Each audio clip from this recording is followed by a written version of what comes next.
Komnas Perlindungan Anak menjelaskan alasan perlunya revisi Undang-Undang Penyiaran demi hak perlindungan anak. Pemaparan dilakukan saat rapat dengar pendapat dengan Komisi 1 DPR RI di Gedung Parlemen.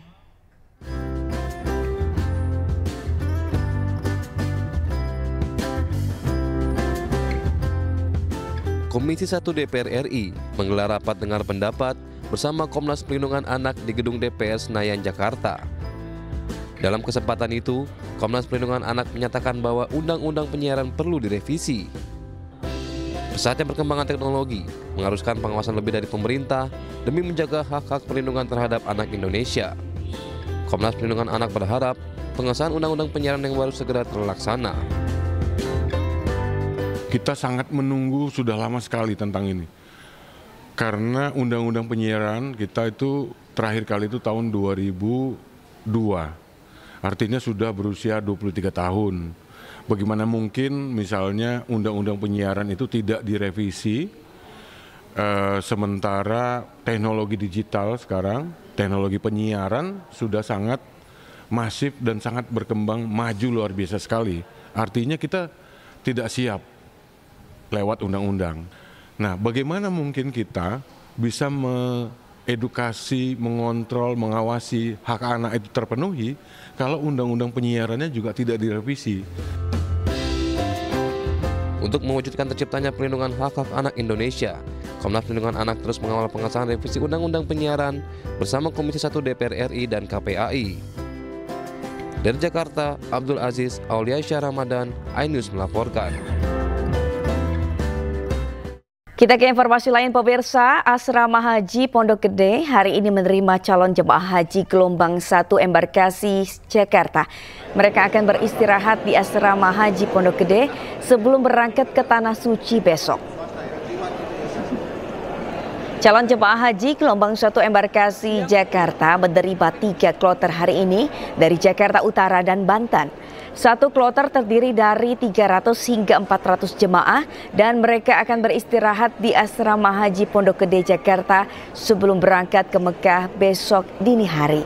Asrama Haji Pondok Gede menyediakan sejumlah fasilitas untuk memenuhi kebutuhan para jemaah.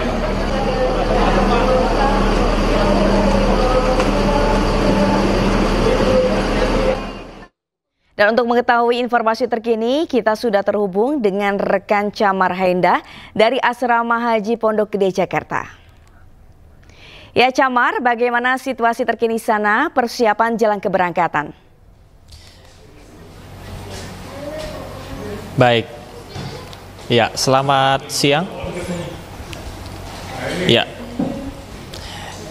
pemirsa, saat ini saya sudah berada di Asrama Haji Pondok Gede Jakarta dan memang untuk sejumlah persiapan ini sudah dilakukan sejak kemarin untuk bisa menyambut hari ini kedatangan dari calon jemaah haji untuk ibadah haji 2025. Untuk embarkasi Jakarta pada hari ini, Sabrina dan juga pemirsa, terdapat 3 kloter, di mana masing-masing kloter ini ada 300 sampai dengan 400 jemaah yang sudah datang sejak pukul 6 pagi, kemudian dilanjutkan dengan pukul 10 pagi, dan tadi baru saja hadir kloter ketiga pada pukul 12 siang.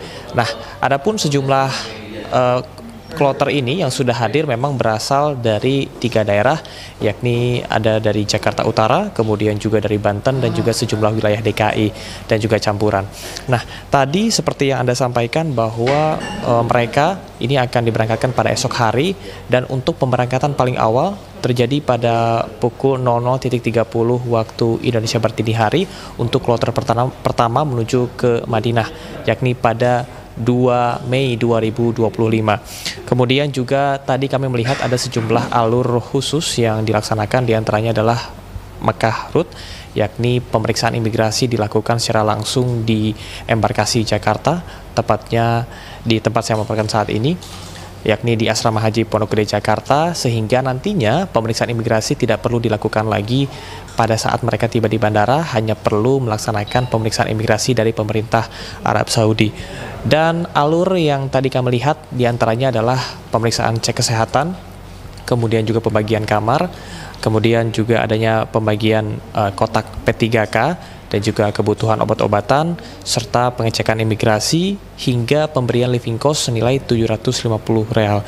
Memang seperti diketahui bahwa Indonesia pada tahun ini mendapatkan kuota haji 221.000 dan tentunya ini diharapkan bisa dimanfaatkan dengan baik dikarenakan dalam satu kloter ini sudah dipastikan akan ada 7 panitia pendamping ibadah haji yang nantinya akan mengakomodir masyarakat ataupun juga calon jemaah haji. Untuk usia tertua pada tahun ini ada pada usia 85 tahun untuk kloter 1, 2, dan juga 3. Namun untuk data terbaru mengenai gelombang kedua di embarkasi Jakarta kami akan segera update kepada Anda. Sementara demikian, Sabrina kembali ke Anda. Baik, terima kasih Camar atas laporan Anda. Selamat bertugas kembali. Pemirsa, jelang keberangkatan ke Tanah Suci, ratusan jemaah calon haji kelompok terbang pertama embarkasi Makassar mulai masuk asrama haji Sudiang, Makassar, Sulawesi Selatan. 393 jemaah calon haji asal Makassar ini akan diterbangkan pada Jumat dini hari.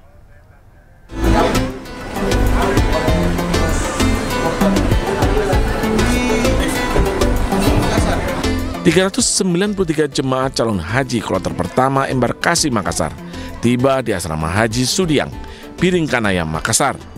Para jemaah merupakan jemaah asal Makassar yang tiba menggunakan mobil pribadi.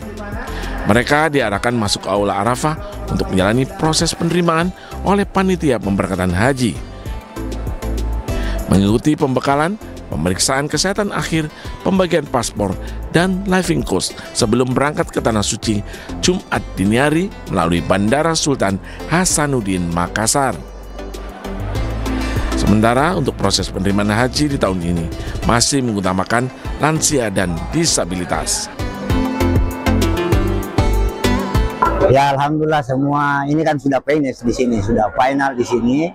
Persiapan kita alhamdulillah check up semua kesehatan, kemudian bagaimana fisik dan mental, alhamdulillah semua sudah dilalui dan terakhir di sini siap untuk berangkat. Di embarkasi Makassar ada agar menyiapkan diri di dalam pertama mengatasi masalah cuaca yang agak ekstrim. Tahun ini diperkirakan 48 sampai 50. Untuk itu bawa semprot-semprot, bawa kain-kain basah yang sering dibasahin untuk menutup kepala. Yang kedua, jaga kesehatan, karena kesehatan adalah modal utama untuk menjalankan ibadah haji.